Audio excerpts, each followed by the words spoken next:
आपके साथ पूजा और आप देख रहे हैं आर्ट इंडिया न्यूज। आइए रुक करते हैं आज की खास खबरों की ओर। हरिद्वार में लगने वाले कुंभ को इंदौर से जाएगा पर्यावरण संदेश। संघ के कार्यकर्ता करेंगे सूत और जूट के थैलों का घर घर से संग्रह। पर्यावरण संरक्षण को लेकर ये बहुत खास खबर है कि पूरे देश से जुटने वाले संत समाज और श्रद्धालु समागम हरिद्वार कुंभ में शामिल होंगे। इस कुंभ में इतनी अधिक संख्या में श्रद्धालु पहुंचने वाले हैं और प्लास्टिक का भी जमकर उपयोग होने वाला है, जिसके प्रभाव कई वर्षों तक उस स्थान पर पड़ता है। पर्यावरण के चिंतन को लेकर राष्ट्रीय स्वयंसेवक संघ के प्रांत संघ चालक डॉक्टर प्रकाश शास्त्री ने बताया कि हमारे देश में पर्यावरण संरक्षण पर सभी को ध्यान देना आवश्यक है और इस कार्य के लिए संघ के स्वयंसेवक प्रतिबद्ध भी है। उन्होंने बताया कि हरिद्वार में लगने वाले कुंभ में ऐसा अनुमान है कि 100 टन से अधिक प्लास्टिक इस कुंभ में इकट्ठा होगा। इसलिए संघ ने विचार किया कि वहां कपड़े के थैलों को उपलब्ध कराया जाए, जिससे वहां आने वाली प्लास्टिक को समेटा भी जा सके और प्लास्टिक के स्थान पर कपड़े का प्रयोग किया जा सके। इससे बहुत अधिक मात्रा में हरिद्वार कुंभ प्लास्टिक मुक्त हो सकेगा। इस योजना के तहत इंदौर विभाग में स्वयंसेवक घर घर जाकर थैले एकत्र करेंगे और यहां से हरिद्वार भेजे जाएंगे। पर्यावरण गतिविधि के प्रांत संयोजक श्री गोपाल दराड़ी जी ने बताया कि अभियान से हम एक पुण्य कार्य में सीधे जुड़ सकते हैं। घर घर से झोला लेने के अभियान की शुरुआत प्रांत संघ चालक डॉक्टर प्रकाश शास्त्री जी से झोला लेकर की गई। इस अवसर पर पर्यावरण संरक्षण गतिविधि के सह संयोजक पुष्पमित्र पांडे सागर चौक से उपस्थित थे। बंधु एवं भगिनी नमस्कार। हम सब जानते हैं कि इस सदी का और केवल भारत के लिए नहीं संपूर्ण विश्व के लिए जो सबसे महत्वपूर्ण विषय है वह है पर्यावरण सुरक्षा या पर्यावरण संरक्षण का है। इस संदर्भ में अनेक प्रकार की बातें होती है, विषयों का प्रतिपादन होता है, लेकिन धरातल पर कुछ ठोस कार्य करने की आवश्यकता है।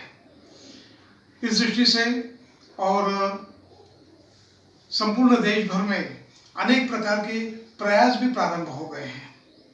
संघ के स्वयंसेवकों द्वारा एक अभिनव प्रयोग करने की दृष्टि से एक विचार सबके समक्ष रखा है और वह यह है कि आगामी समय में हरिद्वार में होने वाले कुंभ के मेले में इस मेले को और प्लास्टिक मुक्त रखा जा सकता है क्या, इस पर चिंतन मनन करने के बाद इस दृष्टि से प्रयास करने का और सबने एक प्रण किया हुआ है।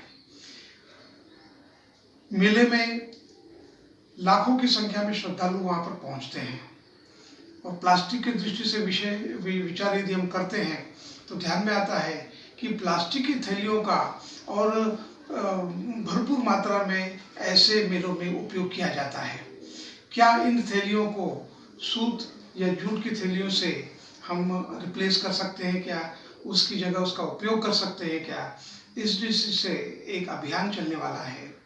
मेरा निवेदन है कि वहाँ पर अधिक से अधिक संख्या में हम सूत या जूट की थैलियाँ वहाँ पर यदि पहुँचा सकते हैं तो वहाँ के श्रद्धालुओं के लिए उपयोग करने के लिए बहुत ही लाभदायी सिद्ध हो सकता है, ऐसा मुझे लगता है।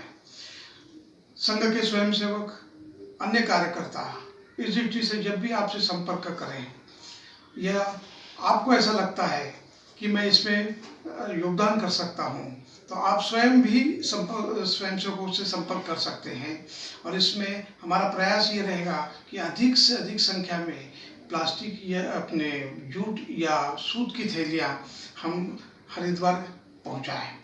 आपसे जब भी कोई संपर्क करेगा तो कम से कम एक थैली उनको दान में दें। आप और अधिक सहयोग कर सकते हैं तो निश्चित रूप से उसको हम करें।